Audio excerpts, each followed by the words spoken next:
நாட்களானாலும் சாபோன்ற ஒண்ணு என்ன பண்ணும் அப்படின்னா நிறைவேறும்ன்றதை நீங்க என்ன பண்ணிடக்கூடாது, மறந்துடக்கூடாது. பக்கத்துல கையை பிடிச்சி சொல்லுங்க, யாரையுமே சபிக்காதீங்க. சொல்லுங்க, யாரையுமே சபிக்காதீங்க. ஏன் அப்படின்னா அது என்னைக்காவது ஒரு நாள் அது என்ன பண்ணும்னா நிறைவேறும். நீங்க மறந்துருக்கலாம், உங்க காலங்கள் முடிஞ்சே போயிருக்கலாம்.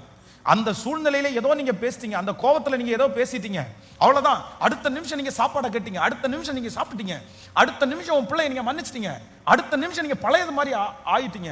ஆனா சாபத்திற்கு ஒரு வலிமை இருக்குது. சாபத்துக்கு ஒரு வலிமை இருக்குது. என்ன வலிமை இருக்குது அப்படின்னு சொன்னா, அது எத்தனை வருஷமானாலும் நீங்க சொன்ன சாபம் மட்டும் அது என்ன பண்ணும் அப்படின்னு சொன்னா அது நிறைவேறும். அது நிறைவேறும். 538 வருஷம் தாண்டி அவன் சொன்ன வார்த்தை எப்படி உரைத்தானோ அப்படியே நிறைவேறுது. அவ்வளவு பவர் இருக்குது, அவ்வளவு பவர்ஃபுல் இருக்கு. நம்ம நிறைய பேர் அதை ரொம்ப விளையாட்டா நம்ம எடுத்துறோம், ரொம்ப விளையாட்டா நம்ம எடுத்துறோம், ஈஸியா அதை எடுத்துறோம். அவ்வளவுதான், ஒன்றும் பிரச்சனை இல்லை. அடுத்த நேரத்தில் சபிக்கிறதுக்கு நம்ம தயங்குறதே இல்லை, அடுத்த நிமிஷம் சபிக்கிறதுக்கு நம்ம தயங்குறதே இல்லை. வாயில வந்துச்சுன்னா ஏதோ ஒன்று சபிச்சிடும்.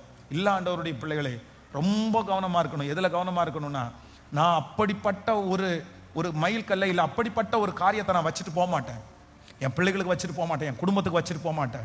ஏன் அப்படின்னா காலங்கள் மாறினாலும் சில பெற்றோர்கள் சின்ன வயசுல பிள்ளைகளை பார்த்து நீ செய்கிற எதுவுமே உருப்படாது அப்படின்னு சொல்ற வார்த்தை அவ்வளவு டேலண்ட் உள்ள பர்சனா இருந்த போதிலும் அவங்க நிறைய பேர் இன்னைக்கு வாழ்க்கையில தடுமாறிட்டே இருங்க. அவங்க செய்யற எதுவுமே உருப்படுறதில்லை. ஏன் அப்படின்னா என்றைக்கோ ஒரு நாள் அவங்க வாங்கின சாபம் அவங்க தலை மேல இன்னைக்கு என்ன பண்ணுது அப்படின்னா அவங்களுக்கு கிரியை செய்யுது. அதனால ரொம்ப ஜாக்கிரதையா இருக்கணும். இன்னைக்கு இந்த